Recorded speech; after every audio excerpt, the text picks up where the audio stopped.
Good afternoon, students. Class 7th, subject History, Chapter 6, Towns, Traders and Craftsperson. And today's topic is Changing Fortunes of Towns, Moslipatanam, Fishing in Troubled Waters.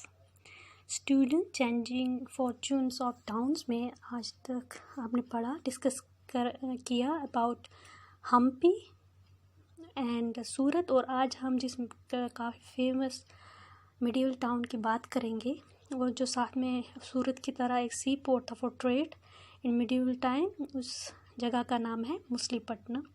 सूरत की तरह मछलीपट्टनम भी east coast का एक बहुत बड़ा बंदरगाह रहा ट्रेड के लिए इन मिडिवल टाइम्स।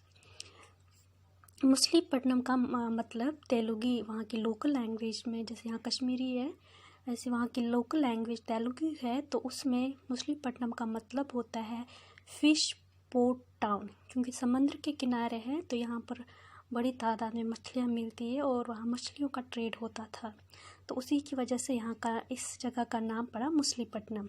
ये टाउन दरिया कृष्णा है वहाँ पर, जो बे ऑफ बंगाल के साथ डेल्टा बनाती है, ट्रायंगल शेप की जगह बनाती है। जब कृष्णा गिरती है बे ऑफ बंगाल यानी समंदर में, जब वो समा जाती है तो वहाँ पर जो डेल्टा बनाती है कृष्णा बे ऑफ बंगाल के साथ ट्रायंगल शेप जगह, तो उसी के साथ पे ये जगह है जिसे मछलीपट्टनम पोर्ट बोलते हैं।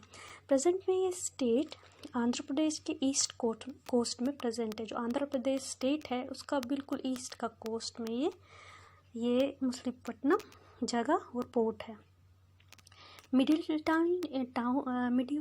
टाइम्स में यानी कि 17th सेंचुरी से पहले और 18th सेंचुरी से पहले जो ये शहर था, ये टाउन था, ये सी पोर्ट था। इंडिया के ट्रेड जो बाहर के मुल्कों के साथ होता था, ये उसके लिए काफ़ी मशहूर था और ये काफ़ी बिजी और एक्टिव पोर्ट था, जैसे सूरत था।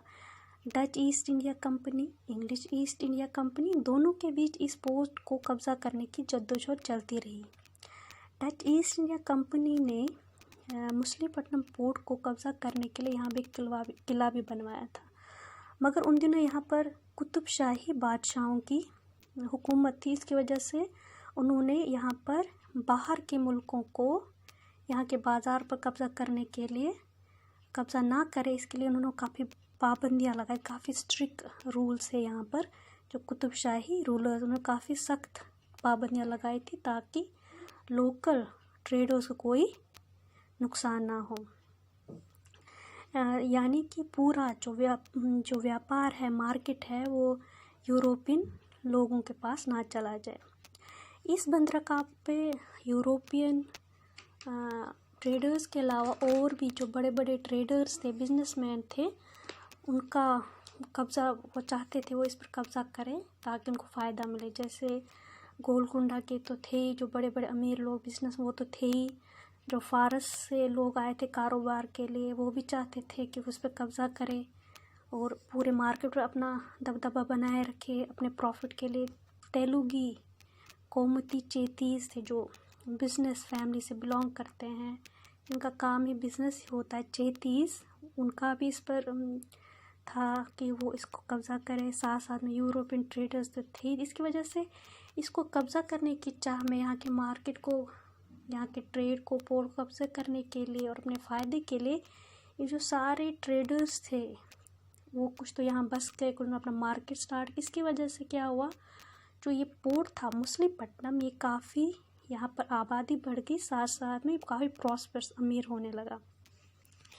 1686 से 1687 के बीच मुग़ल बादशाह ने इस रीजन को, जिसे गोलकुंडा भी बोलते थे, कब्ज़े में ले लिया कुतुबशाही रूलर्स को हराकर।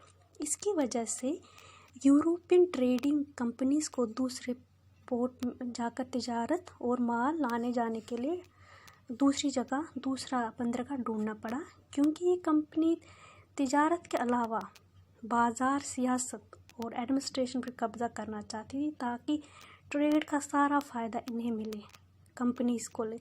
मगर मुगल्स ने गोलकुंडा पे जब कब्ज़ा कर लिया तो उन्होंने यहाँ पर इन यूरोपियन ट्रेडिंग कंपनी को ज़्यादा पैर नहीं पसारने दिए और उनको बाहर ही रखा।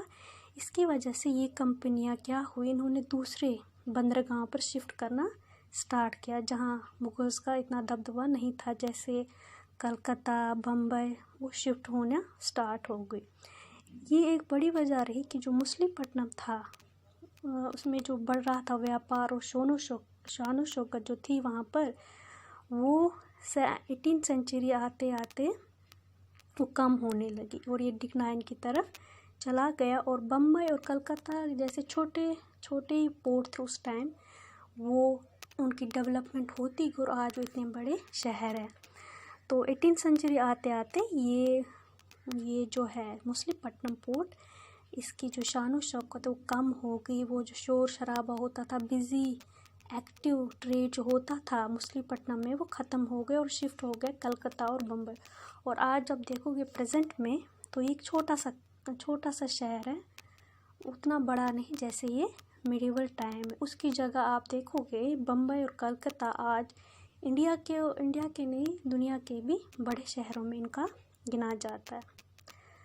तो स्टूडेंट्स, ये पढ़ा आपने changing fortunes of towns, Hampi, Surat and Machilipatnam.